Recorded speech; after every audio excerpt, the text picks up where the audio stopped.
बोलिए श्री विष्णु महान राज्य की जय। निर्जला एकादशी, जिसे नमाणी एकादशी भी कहते हैं, ये जो एकादशी है ज्येष्ठ मास के शुक्ल पक्ष को आती है। निर्जला एकादशी 88,000 ऋषि मुनियों ने बड़ी तन्मयता से एकादशियों के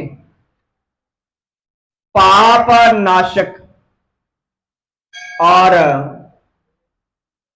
रोचक कथाएं सुन करके आनंद विभोर हो रहे थे। अब सबने ज्येष्ठ मास के शुक्ल पक्ष की कथा सुनने की इच्छा व्यक्त की। तब सूजी ने कहा, कहने लगे कि एक बार श्री भीमसेन जो थे, जो पांडवों में भीमसेन जो थे, वह व्यास जी से कहने लगे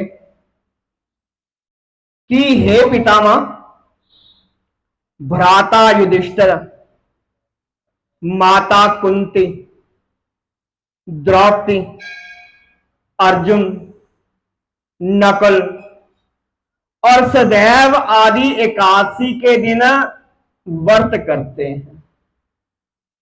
मुझे भी एकादशी के दिन अन्न खाने को मना करते हैं। मैं उनसे कहता हूं कि भाई, मैं भक्ति पूर्वक भगवान की पूजा कर सकता हूं, दान भी दे सकता हूं, लेकिन मैं एकादशी को भी भूखा नहीं रह सकता। इस पर व्यास जी बोले कि हे भीमसेन, सही कहते हो। वे सही कहते हैं क्योंकि शास्त्रों में वर्णन है कि एकादशी को अन्न नहीं खाना चाहिए। यदि तुम नरक को बुरा और स्वर्ग को अच्छा समझते हो तो प्रत्येक महीने में 2 एकादशियां आती हैं, उन दोनों एकादशियों में अन्न ना खाया करो। इस पर भीमसेन जी बोले कि हे पितामह, आपसे प्रथम कह चुका हूं कि मैं एक दिन, एक समय भी भोजन किए बिना नहीं रह सकता। फिर मेरे लिए तो पूरे दिन का उपवास करना बड़ा ही कठिन है। मेरे पेट में अग्नि का वास है, जो अधिक अन्न खाने पर शांत होती है। और यदि मैं प्रयत्न करूं तो वर्ष में एक एकादशी का व्रत अवश्य कर सकता हूं, केवल एक। अतः आप मुझे कोई ऐसा व्रत बतलाइए जिसके करने से मुझे स्वर्ग की प्राप्ति हो सके। तो श्री व्यास जी बोले कि हे वायुपुत्र, बड़े बड़े ऋषि और महर्षियों ने बहुत से शास्त्र आदि बनाए हैं कि यदि कालयुग में मनुष्य उन पर आचरण करे तो अवश्य ही मुक्ति को प्राप्त होता है। उनमें धन बहुत कम खर्च होता है। उनमें से जो पुराणों का सार है वो ये है कि मनुष्य को दोनों पक्षों की एकादशियों का व्रत करना चाहिए। इससे उन्हें स्वर्ग की प्राप्ति होती है। श्री व्यास जी बोले कि हे भीमसेन, कृष्ण और मिथुन संक्रांति के मध्य में ज्येष्ठ मास के शुक्ल पक्ष की एकादशी होती है, उसका निर्जल व्रत करना चाहिए। उस दिन पानी भी नहीं पीना चाहिए। इस एकादशी के व्रत में स्नान और आचमन करते समय यदि मुख में जल चला जाए तो कोई दोष नहीं है, लेकिन जो आचमन का जल है वो 6 मासे से अधिक जल नहीं लेना चाहिए। इस आचमन से शरीर की शुद्धि होती है। आचमन में 6 मासे से अधिक जल मदपान के समान होता है। इस दिन भोजन नहीं करना चाहिए, क्योंकि भोजन करने से ये व्रत नष्ट हो जाता है। यदि सूर्य उदय से सूर्य अस्त तक मनुष्य अगर जल पान नहीं करता है तो उसे 12 एकादशी के फल की प्राप्ति होती है। 12 एकादशी के प्राप्त। द्वादशी के दिन सूर्य उदय से पहले ही उठना चाहिए। उसके बाद ब्राह्मण को भोजन करावें और स्वयं भोजन करना चाहिए। हे भीमसेन, स्वयं भगवान ने मुझसे कहा है कि इस एकादशी का पुण्य जो है समस्त तीर्थों और दान के बराबर है। एक दिन निर्जला रहने से मनुष्य पापों से मुक्त हो जाता है, उसके पाप खत्म हो जाते हैं। और जो मनुष्य निर्जला एकादशी का व्रत करते हैं उनको मृत्यु के समय भयानक यमदूत नहीं दिखते हैं, बल्कि भगवान विष्णु के दूत स्वर्ग से आकर के उसको पुष्प का विमान में बैठा करके स्वर्ग को ले जाते हैं। संसार में सबसे श्रेष्ठ निर्जला एकादशी का व्रत है।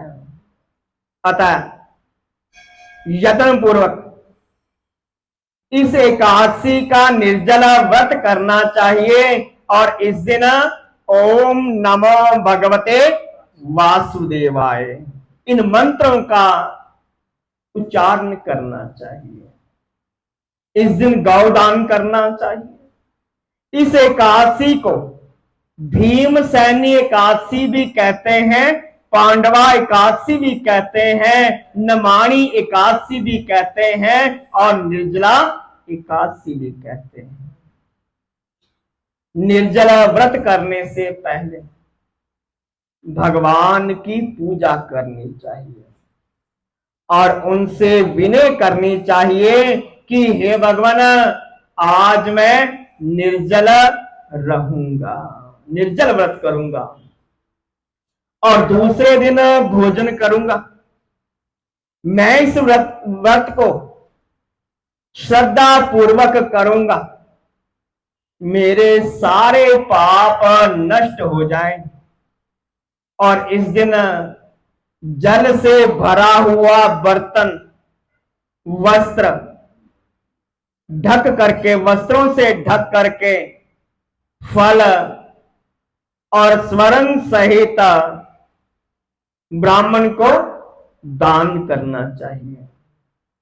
जो मनुष्य इस व्रत के अंतराल में स्नान करते हैं, तप आदि करते हैं, तो उनको करोड़ों पल स्वर्ण दान का फल मिलता है। और जो मनुष्य इस दिन यज्ञ हवन आदि करते हैं, उसका फल वर्णन भी नहीं हो सकता है। इस निर्जला एकादशी के व्रत से मनुष्य विष्णु लोक को जाता है। जो मनुष्य इस दिन अन्न खाते हैं, उन्हें कष्ट की प्राप्ति होती है।